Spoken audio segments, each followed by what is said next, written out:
नमस्कार, the world program में मैं सुनील चौधरी आपका स्वागत करता हूं। दोस्तों, आज हम बात करेंगे चीन और भारत के जो सैनिकों में जो झड़प की खबरें सामने आई हैं उसको लेकर।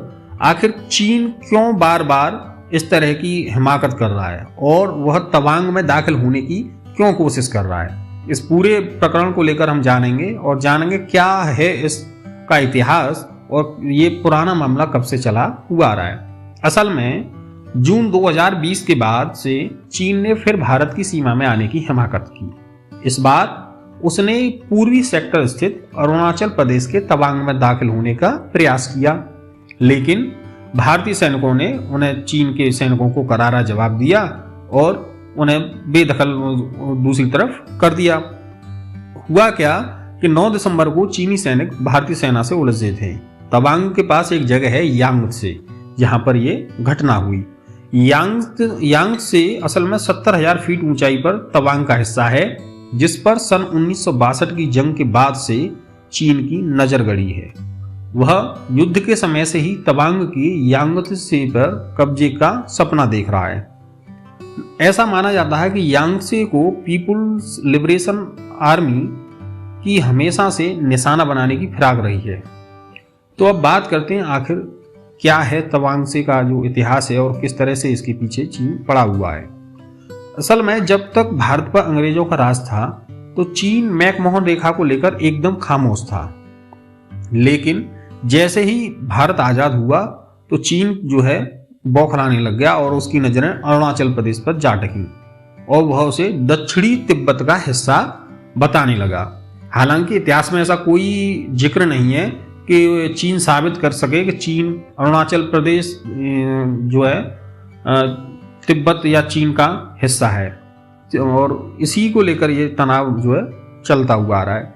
सन 1952 में जब बाडूंग सम्मेलन हुआ तो पंचशील सिद्धांतों पर चीन राजी हो गया, लेकिन सन 1961 से फिर चीन ने अरुणाचल प्रदेश पर अपना आक्रामक रुख जो है अपना लिया।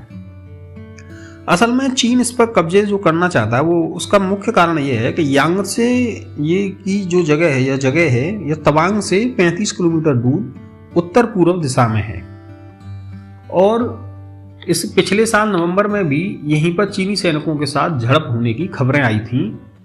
और जो यांगत्से है ये मार्च के महीने तक बर्फ से ढका रहता है। यह जगह भारतीय सेना के लिए काफी रणनीतिक अहमियत रखती है और ऐसा अनुमान है कि भारत और चीन के 3 से 3,500 सैनिक इस इलाके के आसपास तैनात रहते हैं, और साथ ही दोनों देशों की ड्रोन से इसमें नजर रखी जाती है। और यांगत्से वह जगह है जहां से चीन पूरे तिब्बत पर नजर रख सकता है।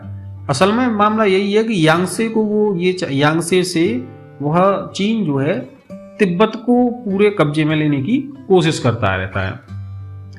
अब बात करेंगे तवांग की लड़ाई का क्या रहा।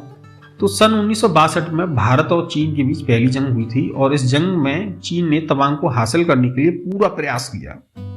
तवांग का युद्ध आज भी बहुत माना जाता है कि बहुत भयानक था, और उस समय कहते हैं उस लड़ाई में भारत के 800 जवान शहीद हुए थे और 1000 जवानों को चीन ने बंदी बना लिया था।